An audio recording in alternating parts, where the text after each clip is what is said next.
আরাফার দিনের রোজা নিয়ে আমাদের দেশে প্রতি বছরই গন্ডগোল বা মত পার্থক্য দেখা দেয়। কোন দিন রোজা রাখবো? এটা কি হাজিরা অবস্থান করছে ওই দিন, নাকি আমি যে দেশে আছি সেই দেশে যখন জিলহজের 9 তারিখ হবে? আরাফার দিনে বিশেষ আমল সমূহ জানতে চাই। আরাফার দিনে একদিকে হাজি সাহেবদের জন্য আমল, আরেকটা হলো যারা আরাফার ময়দানে নাই তাদের জন্য আমল। যারা হাজি সাহেবরা আরাফার ময়দানে অবস্থান করছেন তাদের জন্য ওই দিনের সবচেয়ে শ্রেষ্ঠ আমল হলো লা ইলাহা ইল্লাল্লাহ ওয়াহদাহু লা শারীকা লাহু লাহুল মুলকু ওয়া লাহুল হামদ ওয়া হুয়া আলা কুল্লি শাইইন কাদির। এটা মহব্বতের সাথে অর্থ বুঝে ধীরে ধীরে বারবার করে পড়তে থাকা, এটা হলো সবচেয়ে বেশি প্রয়োজনীয় কাজ। কেন? কারণ নবী করিম সাল্লাল্লাহু আলাইহি ওয়াসাল্লাম বলেছেন যে খায়রুদ দুআ দুআউ ইয়াউমি আরাফা, আরাফাত দিনের দোয়া হলো শ্রেষ্ঠ দোয়া।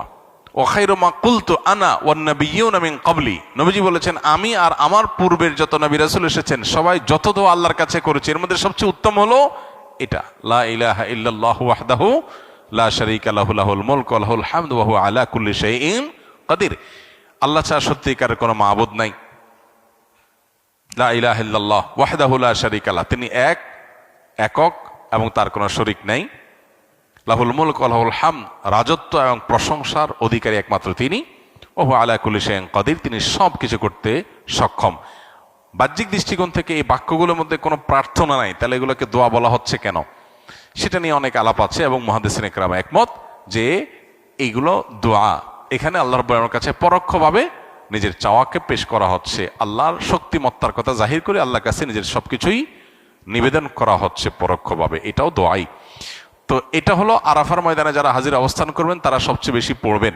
অনেক উলামা ইকরাম অবশ্য বলেন যে এই দোয়া অর্থাৎ লা ইলাহা ইল্লাল্লাহু ওয়াহদাহু লা শারীকা লাহু লাহুল মুলকু ওয়া লাহুল হামদু ওয়া আলা কুল্লি শাইইন কাদির আরাফার দিনে, আরাফার বাইরে যারা পৃথিবীর বিভিন্ন প্রান্তে গায়রে হাজি যারা আছি তারাও পড়তে পারেন, বরং আরাফার দিনে তাদের এটা পড়া উচিত এবং এ ব্যাপারে অনেকে রেকমেন্ড করেন। তাহলে একটা করণীয় পেলাম, লা ইলাহা ইল্লাল্লাহু ওয়াহদাহু লা শারীকা লাহু, এটা পড়া।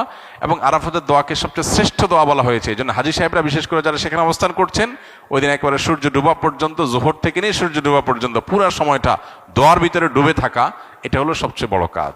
আর যারা আরাফায় নাই, আরাফার বাইরে আছে, যারা হজে যাচ্ছেন না, তারা আরাফার দিনটাতে তারা রোজা রাখবেন। আরাফার দিনের রোজা নিয়ে আমাদের দেশে প্রতি বছরই গন্ডগোল বা মত পার্থক্য দেখা দেয়। কোন দিন রোজা রাখবো? এটা কি হাজিরা অবস্থান করছে ওই দিন, নাকি আমি যে দেশে আছি সেই দেশে যখন জিলহজের 9 তারিখ হবে? তো এটা নিয়ে উভয় পক্ষেই দলিল আছে, যুক্তি আছে, দুই মতেরই সপক্ষে আলেমদের বক্তব্য আছে। সেক্ষেত্রে তুলনামূলকভাবে আমি যে দেশে আছি সেই দেশে জিলহজের 9 তারিখটা হলে সেটাকে আরাফার দিন হিসাবে, আরাফার দিন যদিও বাহ্যিকভাবে মনে হয় যে আরাফার ময়দানের সাথে সংশ্লিষ্ট, কিন্তু আসলে এই যে দিনগুলা ইয়াউমুত তারবিয়া, ইয়াউমে আরাফা, ইয়াউমুন নাহার, ইয়াউমুত তারবিয়া বলা হয় জিলহজের 8 তারিখকে, ইয়াউমুল আরাফা বলা হয় জিলহজের 9 তারিখকে, ইয়াউমুন নাহার বলা হয় জিলহজের 10 তারিখকে।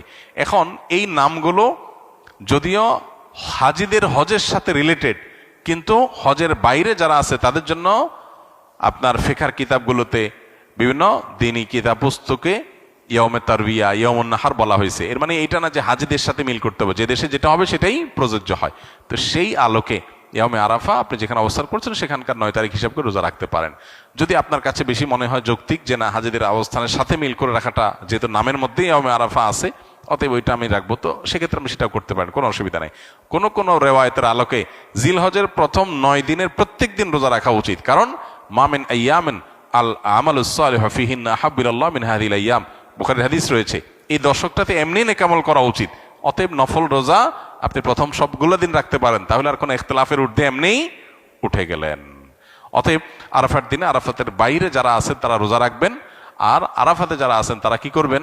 ওই যে লা ইলাহা ইল্লাল্লাহু ওয়াহদাহু লা শারীকা লাহু বেশি বেশি পড়বেন, আর বেশি বেশি আল্লাহর কাছে দোয়া করবেন। দোয়াটা অবশ্য আমরা আরাফাতে যারা নাই তারাও করতে পারি।